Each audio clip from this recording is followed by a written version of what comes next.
All right, let's talk about another one of these huge trades that happened on the trade deadline. Bradley Chubb going for a first round pick. Bradley Chubb, who is on the last year of his rookie deal, going for a first rounder. Let's talk about what he should bring to the Miami Dolphins.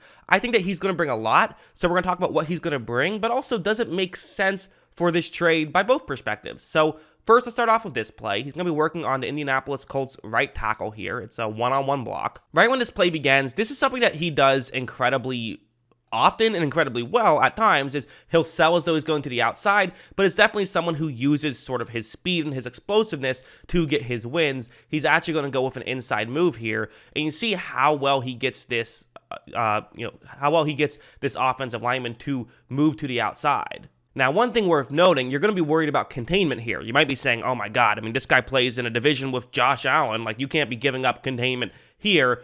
But he's not giving up containment by going to the inside. They actually have a linebacker who's going to be blitzing on that side of the field, which is a smart scheme, and especially something you should scheme up if you have someone like Bradley Chubb, who is so good at those inside moves that he can make them work consistently. Watch him go to the inside, and then you see Ryan tries to get to the outside, and that kind of, he runs directly into the Bronco player that they had schemed up there, but it was schemed up because of what Bradley Chubb can do, because of the fact that he can win on those inside moves so consistently.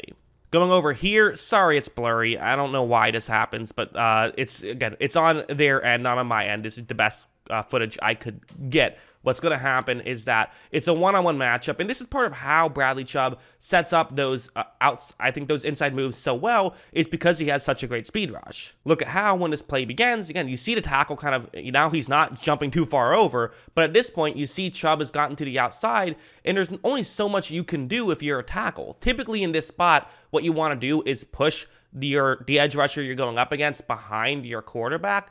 But again, it's tough because he has the speed and he has the power, right? So he has the speed to get you in position where it's just hard to get your hands where you want it to be in general. But then it's also tough because he's not an easy guy to push out of the way. As you see, he is able to get over and he is able to make this sack on Matt Ryan there, and does a little roll at the end there in celebration. But that's kind of the stuff that he can do, is he can, that outside move sets up the inside move sets up the outside move, so has a plethora of ways he can get to the quarterback. Like this one's going to be another one where what's going to happen on this play is that you have two players who are going to be blocking him. You have the tight end and you have the halfback. So it's a double team, but neither one of those players are an offensive lineman, so it's almost feels like a fair matchup just because you have two guys who aren't offensive linemen blocking him. Well, first, he gets by that tight end with no real issue, so okay, good job there by Bradley Chubb. And then he also gets by the halfback relatively with no issue, knocks the ball on the ground. Matt Ryan ends up actually falling on the ball, but still a very good play by Bradley Chubb. And again, you hope that that fumble sometimes bounces into your hands and not into someone else's, but nothing you can do there. Just again, very good play to be able to, again, beat up on kind of tougher competition, weaker competition there. Just, it's mismatch, it's positional mismatch, and he took advantage. Going over to something like this now, let's go to a different game. Let's go to the Seattle game. One thing you could maybe argue is he is someone who kind of plays in bunches. It feels like he'll get, even in this season, he has a couple of multi-sack games and a bunch of zero-sack games. He is someone who will kind of, come and go. And I do have to feel like, there was a lot of good pass rushers in Denver that I'm sure that helped him get pressure, but I actually think there's better pass rushers in Miami than they get credit for. I think that kind of their weak coverage largely due to injuries has been kind of a bigger reason why you haven't seen so many sacks. But anyways, you see what's going on right here. It's a one-on-one matchup to Seattle's left tackle, and watch what happens. Look, as you see right at this point, you're going to see that, okay, what do you want to do here? If you're Bradley Chubb, he's going to try to get to the outside. So what is the move? Well, you have to work on the left tackle's left arm. That is always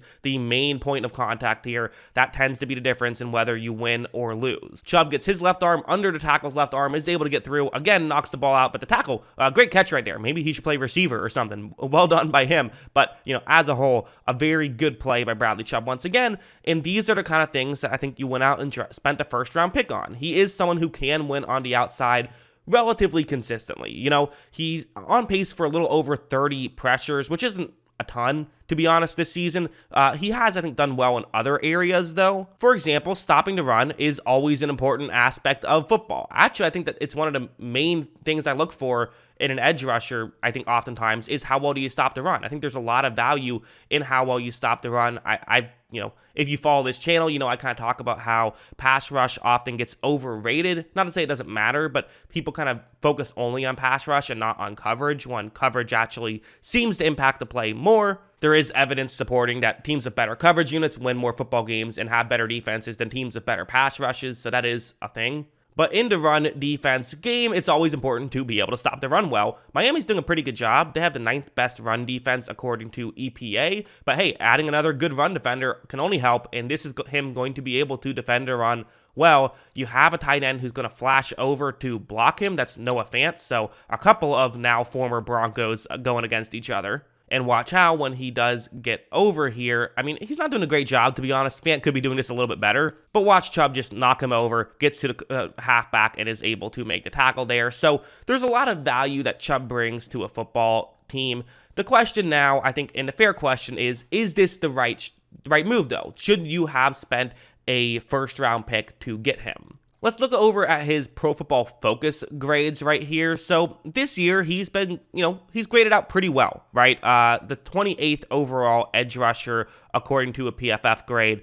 You have him as his pass rush grade is the 19th best in football, and then run defense sitting at 13th best in football. So his coverage is not quite as good, which kind of brings his overall grade down, which is fine. Okay, don't have him play coverage that much. There you go. Problem solved. You have a very good edge rusher. And, even the coverage, I guess coverage is, he's just not a coverage edge rusher. That's what PFF believes, at least. But you do notice something else. So his year-by-year grades here, again, didn't play much in 2021. He did not get an eligible amount of snaps, so I wouldn't pay too much attention to that. But you have seen him kind of, for the most part, I feel like, be right around that, 30 spot in terms of PFF grades. So if you view that stuff and you think that that's good, then they're saying he's kind of the line of, if you're worse than Bradley Chubb, you're not a number one pass rusher, and if you're better than Bradley Chubb, you are a number one pass rusher. So he's kind of right on that line. So giving up a first-round pick for what really is just a rental at this point, it's not a pure rental because I'm assuming they're going to try to work out a long-term deal. In fact, I think I even saw reports saying they wanted to work out a long-term deal. So